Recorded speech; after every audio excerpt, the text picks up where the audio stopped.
ಇನ್ನು ಮುಂದಿನ ಸುದ್ದಿಗೆ ಹೋಗೋಣ. ದಾವಣಗೆರೆಯ ಪಂಚಮಸಾಲಿ ಪೀಠದಲ್ಲಿ ಲೆಕ್ಕ ಕೊಡುವ ಸಮಾವೇಶ. ವೇದಿಕೆಯತ್ತ ನುಗ್ಗೋದಕ್ಕೆ ಮತ್ತೆ ವಚನಾನಂದ ಶ್ರೀ ಬೆಂಬಲಿಗರು ಪ್ರಯತ್ನ ಪಟ್ಟಿದ್ದಾರೆ. ಬೆಂಬಲಿಗರನ್ನ ಮಾಜಿ ಶಾಸಕ ಅರುಣ್ ಕುಮಾರ್ ಪೂಜಾರ್ ತಡೆದಿದ್ದಾರೆ. ವೇದಿಕೆಯತ್ತ ಶ್ರೀಗಳ ಬೆಂಬಲಿಗರು ಹೋಗಬೇಡಿ ಅಂತ ಖಾಕಿ ಸರ್ಪಗಾವಲು ಹಾಕಿರ್ತಾರೆ. ವಚನಾನಂದ ಶ್ರೀಗಳ ಬೆಂಬಲಿಗರನ್ನ ಅರುಣ್ ಕುಮಾರ್ ಪೂಜಾರ್ ತಡೀತಾರೆ. ಬೆಳಗ್ಗೆಯಿಂದಲೂ ವೇದಿಕೆಯತ್ತ ನುಗ್ಗೋದಕ್ಕೆ ಶ್ರೀಗಳ ಬೆಂಬಲಿಗರು ಯತ್ನ ನಡೆಸ್ತಾ ಇದ್ದಾರೆ. ಟ್ರಸ್ಟಿಗಳು 2008ರಿಂದ 2026ರವರೆಗಿನ ಲೆಕ್ಕ ಕೊಡ್ತಾ ಇದ್ದಾರೆ. ಆ ವೇದಿಕೆಯತ್ರ ನುಗ್ಗೋದಕ್ಕೆ ಶ್ರೀಗಳ ಬೆಂಬಲಿಗರು ಬೆಳಗ್ಗೆಯಿಂದಲೂ ಪ್ರಯತ್ನ ಪಡ್ತಾ ಇದ್ದಾರೆ.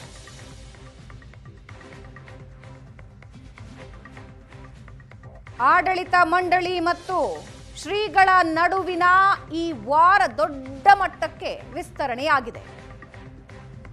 ಲೆಕ್ಕ ಕೊಡುವ ಸಮಾವೇಶ ಅಂತ ಮಾಡ್ತಾ ಇದ್ದಾರೆ. ಅಂದ್ರೆ ಎಷ್ಟು ದುಡ್ಡು ಮಠಕ್ಕೆ ಹರಿದು ಬಂದಿದೆ, ಖರ್ಚು ಎಷ್ಟಾಗಿದೆ ಅನ್ನೋದರ ಬಗ್ಗೆ ಲೆಕ್ಕ ಕೊಡುವ ಸಮಾವೇಶ.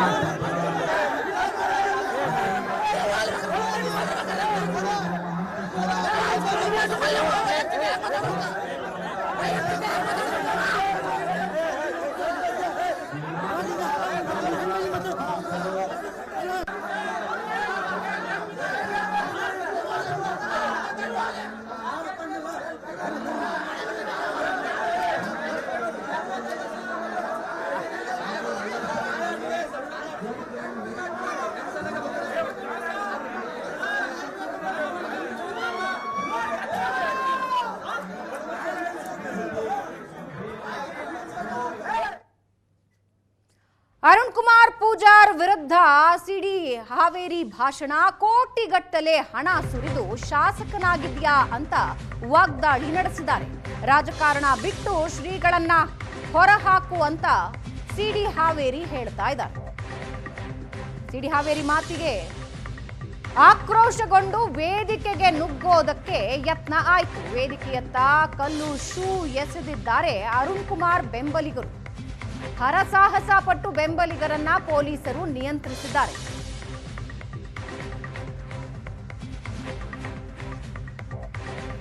ಅರುಣ್ ಕುಮಾರ್ ವಿರುದ್ಧ ಯಾವಾಗ ಅವಹೇಳನಕಾರಿಯಾಗಿ ಮಾತಾಡಿದ್ರೋ ಆಗ ಅವರ ಬೆಂಬಲಿಗರು ವೇದಿಕೆಯತ್ತ ನುಗ್ಗೋದಕ್ಕೆ ಪ್ರಯತ್ನ ಪಟ್ಟಿದ್ದಾರೆ. ರಾಜಕಾರಣಕ್ಕೆ ಬಂದಿದ್ದು ಕೋಟ್ಯಾಂತರ ರೂಪಾಯಿ ದುಡ್ಡು ಕೊಟ್ಟು ರಾಜಕಾರಣ ಬಿಟ್ಟು ಶ್ರೀಗಳನ್ನ ಹೊರಹಾಕು ಅಂತ ಸಿಡಿ ಹಾವೇರಿ ಹೇಳ್ತಾರೆ. ಅದನ್ನ ಕೇಳ್ತಾ ಇದ್ದ ಹಾಗೆ ವೇದಿಕೆಯತ್ತ ಶೂ ಬಾಟಲಿಗಳನ್ನ ಎಸೆದಿದ್ದಾರೆ ಅರುಣ್ ಕುಮಾರ್ ಬೆಂಬಲಿಗರು.